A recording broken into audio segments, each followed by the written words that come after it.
జై శ్రీమన్నారాయణ. ఈరోజు రెసిపీ బొంబాయి రవ్వతో పొంగల్.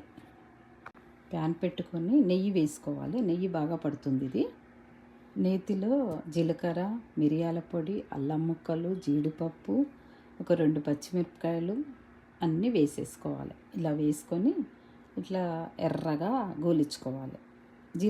జీడిపప్పు గోలేంత వరకు ఉంచుకోవాలి.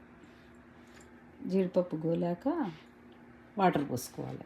నేను 2 కప్పులు బొంబాయి రవ్వ పోసుకున్నాను.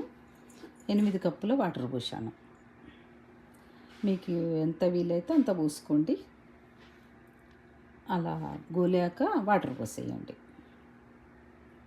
అవి మసిలాక వాటర్ మసిలాక సన్న దారతోని బొంబాయి రవ్వ వేస్తూ కలబెట్టాలి. అది మిస్ అయింది మీకు చూపించడము, నేను తీయలేదు. అది ఇక ఇలా వాటర్ పోసాక మసులుతుంది.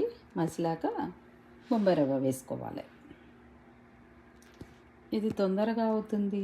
కాలేజీ పిల్లలకు బాగానే ఉంటుంది. జాబ్ హోల్డర్స్కి కూడా బాగానే ఉంటుంది. ప్రొద్దున బ్రేక్ఫాస్ట్గా తినచ్చు, లంచ్కి తినచ్చు, డిన్నర్కి తినచ్చు. ఇది అన్నిటికీ బాగుంటుంది. ఇది హెల్దీ ఫుడ్, హెవీగా ఉండదు, చాలా బాగుంటుంది.